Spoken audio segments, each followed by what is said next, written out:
Ooh, hello, good evening and welcome. I got this thing back today. He's already had 250 grams of food,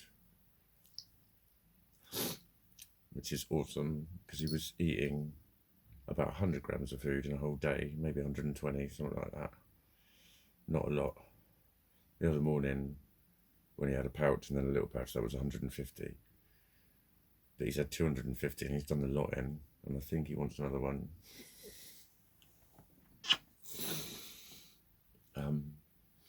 But oh my god, fucking hell. They rung me up just as they were about to put him under, went on about his fucking bloods again. And I thought I'd had them done, I don't know why. I don't know why. And I went, no, they were done a few months ago. I'm not having them done again. It's a waste of time. And it was just the way he reacted. It was like, he was like a little kid. He was like, no, no, like that. And it was just when he went, like, I'm not being racist, I suppose you'd call it. It was like, you didn't pay. It was just those words. Obviously, English wasn't his first language. So it's not a criticism. It's like, it was just that simplistic, you didn't pay. And I interpreted that as, you owe us for the last ones and we're still telling you to do these ones, which was ludicrous to me because they were done. But the thing is, like, I basically lost my fucking shit with this dude. And I kept saying, no, stop, no, listen. You need to just focus less on being right, okay? And just listen to what I'm telling you. I put him right in his fucking place several times over.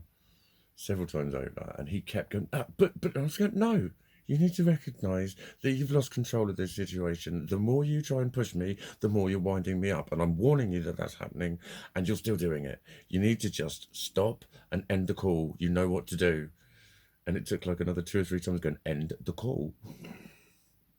And he really smugly went, thank you, goodbye, to me. And then I went, oh, fuck, he's right. No, I didn't do it. But it brought up that massive, it was the sort of thing where people would, in anger management speak, would say, so when that happens, you go to do, it doesn't fucking enter your head. It just becomes like fucking, I just reacted. How fucking dare you tell me it wasn't fucking done? I know for a fucking fact it was fucking done. And that's how I was with it. I didn't swear. I think it was fucking extraordinarily, darling. I did swear. Not once. I don't think so. He put the phone down on me. But it's the very schizotypal thing, like rewriting history. If you rewrite fucking history to me, I'll go fucking ballistic. Not only do I go ballistic though, it's the unsettledness, because it's the sort of thing that like people would say, okay, so you fell out with one person at the fucking vet over, blah blah blah blah blah. I do that all the time. I'm probably mentally ill as well, but I'm just going to pronounce myself cured. I'm going to be a typical society fucking guffhead that doesn't know fuck all but thinks they fucking do. But it's the unsettledness, it's the fucking head spinny outiness, and it's the fucking, it's just a roller coaster afterwards, and like the realization of like guilt, but then the fucking petulance, like, I'm not being funny, but you need to be careful fucking snapping at me when I'm having them in the middle of something that I can't remember properly. It's not my fault I didn't remember it properly, and don't fucking snap at me about it, because if you snap me about it, it's automatic. I now can't help it. So I forgave myself because he was a cunt anyway, because he literally was just trying to get some fucking money. Because I thought, fucking, that's what they've said to me before, laboratory bills or something. Fuck off. It's a machine that they've got in there, and it charges you 130 quid to put a droplet of blood in there that they take from the cat. It takes them no more seconds than the whole procedure takes anyway. That's what doing their bloods is. I'm not a cunt. And the point was, I'd had the conversation with the vet, and it's like, well, what do you do? Gizmo is dying because he cannot eat. He's lost significant weight in a very short period of time, and he's pooing badly. This needs addressing. The most likely reason is his teeth. He might not survive the operation. This is what the bloods tell us. That's all it does. You'd go ahead, wouldn't you? He says, well, if he doesn't get his teeth sorted, he won't eat. He'll die. So if he dies, he dies. And it was like, I did have to do a bit of like, shit, what if he now does die? I would feel the biggest cunt on earth. But then I was like, well, no, what would you say? I did actually manage to have a moment. I said, what would you say if you said, okay, go ahead and do the bloods, and then they phoned back and said, actually, we can't guarantee, you know, it's much less of a chance of him surviving the operation now. What would you say? I would say operate on him. I know I would. And anyway, he's done me very proud by reappearing, healthy and happy. He's getting a bit tired now, but that's because he's had quite a lot of food. He's had an average day's worth in about 4 hours, 5 hours, and they probably fed him today. He had been nil by mouth, so he was hungry this morning. There was a couple of crumbs left in his bowl, and I'd chucked like a yesterday's t-shirt on top of it, and he kept going to the bowl this morning. But so then he was out from the op. I think they phoned me about 1:30, something like that. 12:30 actually. Yeah, about 12:30. But they said, can you pick him up at 5, because we like to keep an eye on him for a while. And I said, yeah.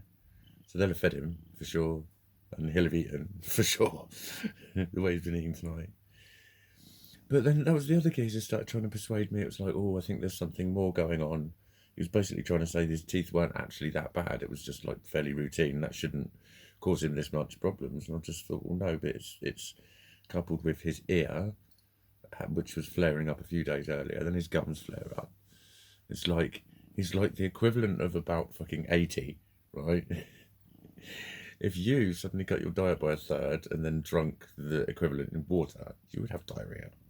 You just would. You just would. Too much fucking water, you'd be pissing all the time. And that's why I thought he might be diabetic. But he's not diabetic. He's not diabetic. He's just... what we figured out is true by the looks of things, because he's tipped up. But he was saying, oh, I think we'll need to monitor his diet. And again, I'm thinking, fuck off, you prick. Me monitoring his diet was the reason he walked through the door with me last fucking week. Well, on Monday, or that I walked in here, because I said I want to try him with the worming meds and see if that settles his stomach down. If it doesn't, I want to bring him back on Monday, or bring him back as soon as possible. So, and then it was her that said teeth, and I said that wouldn't surprise me if it was his teeth. It wouldn't fucking surprise me. So then when I brought him in on Monday, she said that they were dirty, they were, you know, not horrible, they weren't stinking, but it just all pointed to it, and I was right. But it was just lovely that he was so perky and he ate so much. And again, I'm like, yeah, see, just fucking leave me alone. Don't worry me about my fucking cat, all right? If he's ill, he'd be back down here anyway. Don't tell me to fucking monitor him. I monitor him every fucking day, you prick. Fucking hell, I'm the one that feeds him. Who the fuck knows how much he's eating? The person who puts every pounce down for him that he's ever eaten? Pretty much. I wonder if he might know. You fucking Jeb. I've got a little small bowl for him, for his water, so I can keep an eye on it. It needs filling every day, and it prompts me to check it 2 or 3 times a day. Sometimes he's having 2 bowls a day, or I'm filling it twice. So it's, oh fucking hell, it's just, I don't know, it's just all the shit it sets off. And the other thing, like, I don't want to run out of time again, but yesterday it was like, I don't want to say too much about it, it's like my mate who was dying, it's like more dying. Really, it was like, you know, someone I've known 31 years, and a heartfelt message, and even he, bless him, even he said, I'd replied by about 10, and he actually said, I'd like to thank you for like hitting every point and replying so, you know, so sincerely and so promptly, because I know if I got a message like that with that many different points, oh, Giz, the poor, it just popped. When I started talking about my friend and how serious it was, he just popped his little paw on me. Lovely. But yeah, it was like in the middle of writing back to him, that's when fucking Dr. Bloopity fucking rings me. So it was a bit of a fucking, like, avalanche, to be fair. Oh, don't start saying that stupid fucking expression. Thing is, I've always said, to be fair. To be fair. Because I use it in its proper context. Thank you, Giz-bit. I use it in its proper context.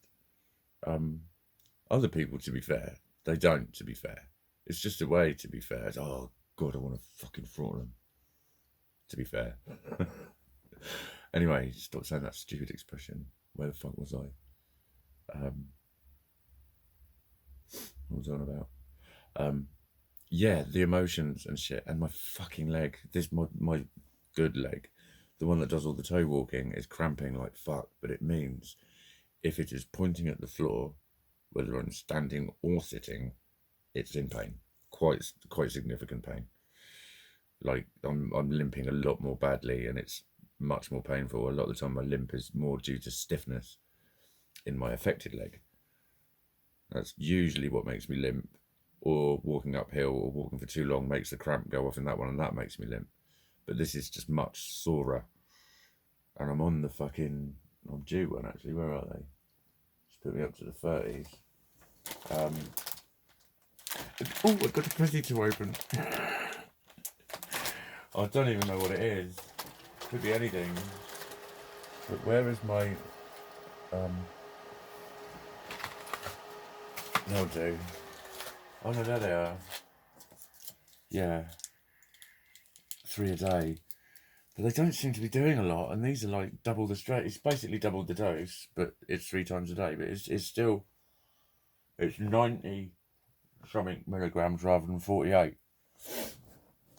So it's pretty much oh. I'm a swallower. But that has been doing my nutting quite sincerely. So I need my gay scissors.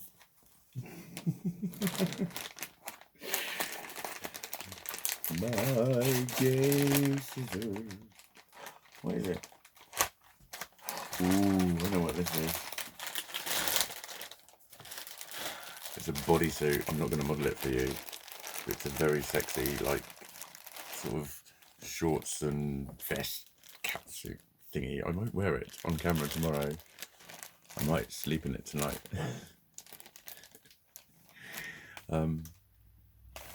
Oh, hello, darling. This was really cheap. This was like about 7 or 8 quid or something. It was really fucking cheap on Amazon. Look at it. It's like dungarees. It's basically dungarees, but very sexy ones that hot girls wear. So if I find a hot girl, I'll become one and I'll wear it tomorrow. I like how this hat looks kind of gazerish. It's got big fucking pom-poms. It still looks quite fucking stylish, doesn't it? Sweet as. Alright, I think that was it. Because I think there was some other stuff about that call with Bluepity. Basically saying, like, fucking keep being you. I'll come back to it again, I think, in my next one, whenever that shall be. But for now, I shall wish you a very merry time in the things that you're doing, in the place where you are, with the things that you have around you, like this very thing, who shall also say goodnight. Say goodnight, guys, to the people over here. Come on, say goodnight to the lovely boys and girls back home. No, he's just not. No, he doesn't like it.